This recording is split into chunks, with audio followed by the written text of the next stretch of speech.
할렐루야, 조나스입니다. 오늘도 말씀을 하루 시작합니다. 슬기로운 아침 시간 역대하 36장 말씀 보겠습니다. 오늘 본문은 역대하의 마지막입니다. 열왕기상하, 역대상하, 긴 시간 동안 사울, 다윗, 솔로몬, 남유다, 북이스라엘의 역사를 쭉 훑어봤는데요. 오늘이 그 마지막 장입니다. 오늘은 남유다의 17대부터 20대까지의 마지막 4명의 왕이 한 번에 등장하는 장입니다. 남유다의 신앙적 부흥을 꿈꿨던 요시야가 죽고 남유다는 몰락의 길을 걷게 됩니다. 요시야가 죽고 약 23년 만에 남유다는 완전히 망하고 말아요. 1절부터 4절 말씀은 요시야의 막내 아들이었던 여호와스에 대해서 증거하고 있습니다. 1절부터 4절까지 말씀입니다. 그 땅의 백성이 요시야의 아들 여호와스를 세워 그의 아버지를 대신하여 예루살렘에서 왕으로 삼으니 여호와스가 왕위에 오를 때 나이가 23세더라. 그가 예루살렘에서 다스린 지 석 달에 애굽 왕이 예루살렘에서 그의 왕위를 패하고 또 그 나라에 은 100달란트와 금 1달란트를 벌금으로 내게 하며 애굽 왕 느고가 또 그의 형제 엘리야김을 세워 유다와 예루살렘 왕으로 삼고 그의 이름을 고쳐 여호야김이라 하고 그의 형제 여호와스를 애굽으로 잡아갔더라. 아멘. 역대상 3장을 보면은요, 요시야의 아들 4명의 이름을 소개하고 있는데 네 번째 아들의 이름이 살룸으로 표기되어 있습니다. 역대상에 표기된 요시야의 막내 아들 살룸이 본문에 등장하는 여호와스와 동일 인물이에요. 그런데 분명 3명의 형이 있음에도 불구하고 막내 아들 여호와스가 왕위에 오르는 일반적이지 않은 모습이 본문에 등장합니다. 학자들의 말을 빌리면요, 여호와스가 일찍 왕위에 오른 것은 아마도 왕의 찬탈과 같은 일이 벌어졌을 것이고, 특별히 1절 말씀에 그 땅의 백성이 여호와스를 왕위에 올린 것으로 말하고 있습니다. 그런데 여기서 말하는 백성은 일반 평민을 의미하는 것이 아닙니다. 상당한 힘과 영향력을 발휘했던 사회적 지도층을 가리키는 표현이에요. 그러니까 막내 여호와스가 왕이 된 것은 다른 형들보다 능력이나 수완적으로 좀 뛰어났기에 그 땅의 백성이 여호와스를 요시야 다음에 남유다 임금으로 세웠다라고 우리가 이해하면 조금 더 좋을 것 같습니다. 형들을 다 제쳐놓고 막내 아들을 왕으로 택한 것은 그만큼 남유다의 상황이 위급했던 것 같아요. 어떤 경우에도 형들을 제쳐놓고 막내가 왕으로 세운다는 것은 상당한 진통을 예상할 수 있는 일이지만, 그럼에도 불구하고 남유다가 지금 위기에서 벗어나기 위하여서 비상한 결정을 했던 상황이라는 것을 우리는 예측할 수 있는 부분입니다. 그런데 중요한 것은 남유다 백성들이 나름대로의 똑똑하고 유능한 사람을 뽑아서 왕으로 세웠다 할지라도 하나님께서 지지하지 않으시면 아무런 소용이 없는 것입니다. 4명의 형제 중에서 가장 유능했던 여호와스는 23살에 등극하여서 3개월 동안만 왕위를 이어갑니다. 짧은 시간 동안 왕위에 있던 이유가 무엇일까요? 바로 애굽 왕 느고에 의해서 폐위당한 것이에요. 그리고 애굽으로 끌려가서 애굽 땅에서 죽임을 당하고 만 것입니다. 열왕기하 23장 말씀 보면은 여호와를 버리고 악을 행했던 인물을 여호와스로 표현하고 있습니다. 이건 어디까지나 신앙적인 관점에서 여호와스를 평가한 거예요. 그런데 정치적으로 이 여호와스의 모습을 좀 평가하자면요, 아버지 요시야가 애굽 왕 느고의 길을 막고 전쟁 중에 죽음을 맞이하게 되는데, 그 모습을 보고 요시야와 동일하게 여호와스도 반애굽 정책을 추진했던 것이죠. 그래서 애굽과 전쟁을 치르게 되는데 전쟁 중에 힘으로 밀려서 남유다가 애굽에 패배하게 되었고 여호와스는 3개월 만에 포로로 끌려가 죽게 된 것입니다. 게다가 애굽 왕 느고는요, 남유다에게 엄청난 손해보상을 청구한 거예요. 은 100달란트와 금 1달란트를요. 남유다는 나름대로 자신들을 보기에 이 위급한 상황 가운데 유능한 왕을 택하여서 나라를 통치하도록 맡깁니다. 하지만 아무리 인간적으로 평가하여서 유능할지라도 하나님이 함께하지 않으시니까 불과 왕이 된 지 3개월 만에 포로로 끌려가 죽게 되는 것이고, 또한 똑똑한 사람이 왕했다 할지라도 하나님이 함께하지 않으시니 나라가 위기에 빠지고 엄청난 피해 보상을 해야 될 상황으로 놓인 것이죠. 그래서 여러분 잘 기억하셔야 합니다. 정말 위급할 때 필요한 사람은 똑똑하고 유능한 사람이 아니라 하나님을 믿는 사람, 믿음을 갖고 온전히 주 앞에 서 있는 사람이 정말 필요한 사람인 것입니다. 여러분 주변에 그런 사람이 있길 소망해요. 여러분이 힘들고 위급할 때 다른 사람을 찾는 것이 아니라 여러분을 위하여서 같이 중보하며 믿음으로 서 있어서 흔들리지 아니할 사람이 여러분 옆에 필요한 것입니다. 오늘 본문 보면은요, 애굽왕 느고는 여호와스를 대신하여서 자신들 말을 잘 들을 수 있는 여호와스의 형 엘리야김을 임금으로 세워놓습니다. 그리고 엘리야김의 이름을 여호야김으로 바꾸는 그런 일을 단행해요. 왕의 이름을 누가 바꿔요? 애굽왕이 남유다의 왕의 이름을 바꾼 거예요. 애굽의 왕이 남유다 왕의 이름을 바꾸는 순간 애굽은 자신들이 남유다보다 훨씬 우위에 있음을, 더 높은 위치에 있음을 보여주고 싶은 것이었던 것이죠. 우리가 너희보다 더 강해.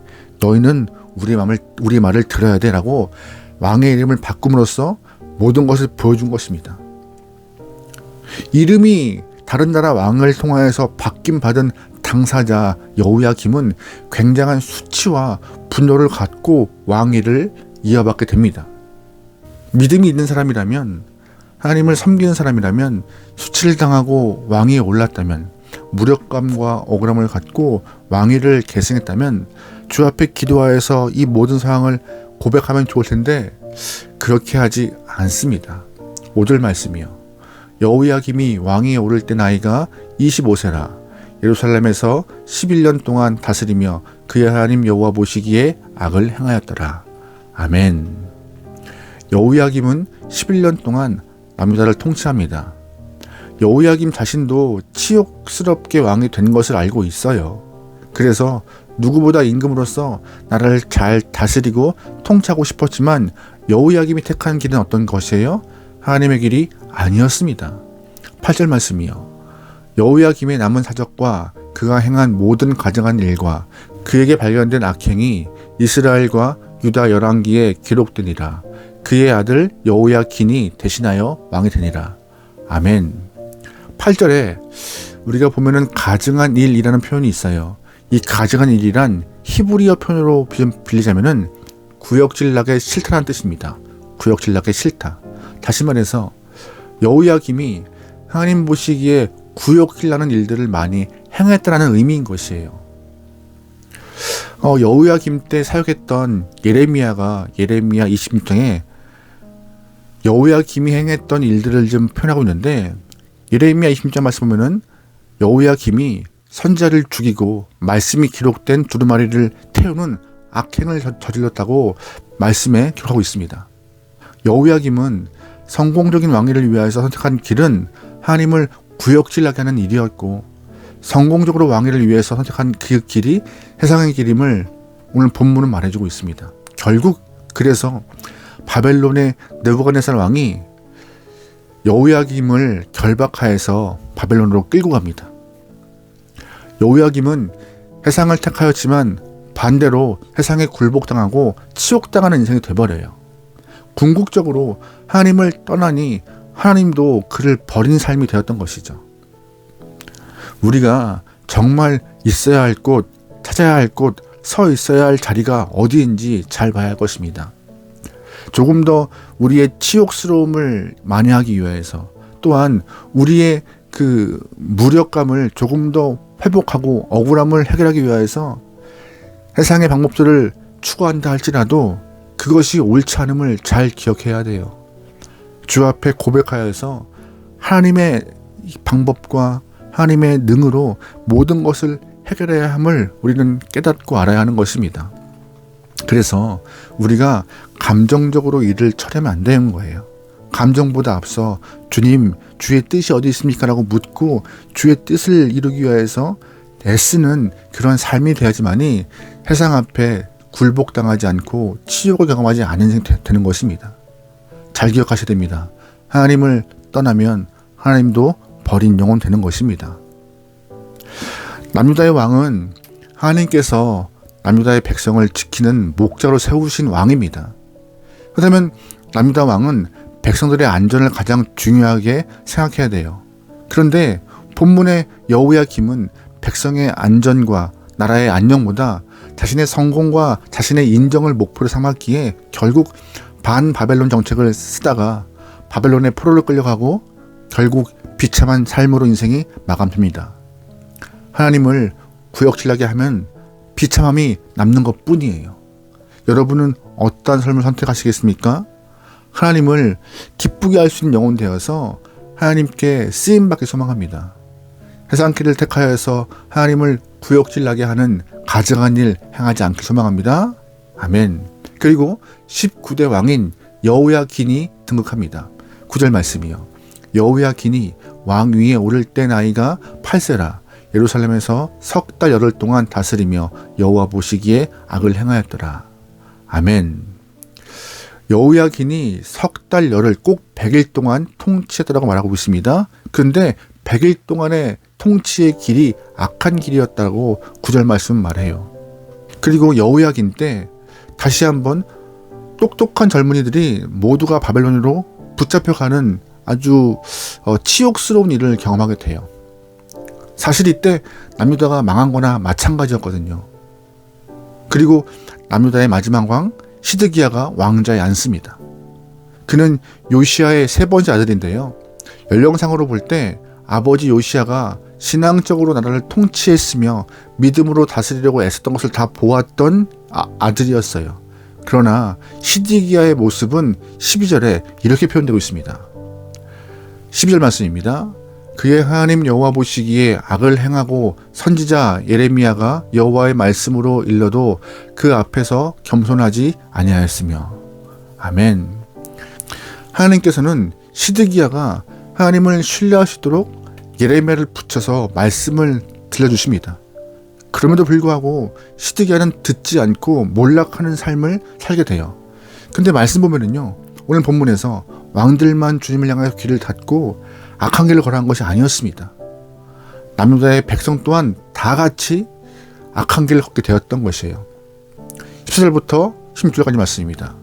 모든 제사장들의 우두머리들과 백성도 크게 범죄하여 이방 모든 가증한 일을 따라서 여호와께서 예루살렘에 거룩하게 두신 그의 전을 더럽게 하였으며 그 조상들의 하나님 여호와께서 그의 백성과 그 거하시는 곳을 아끼사 부지런히 그의 사신들을 그 백성에게 보내어 이르셨으나 그의 백성이 하나님의 사신들을 비웃고 그의 말씀을 멸시하며 그의 선지자들을 욕하여 여호와의 진노를 그의 백성에게 미치게 하여 회복할 수 없게 하였으므로.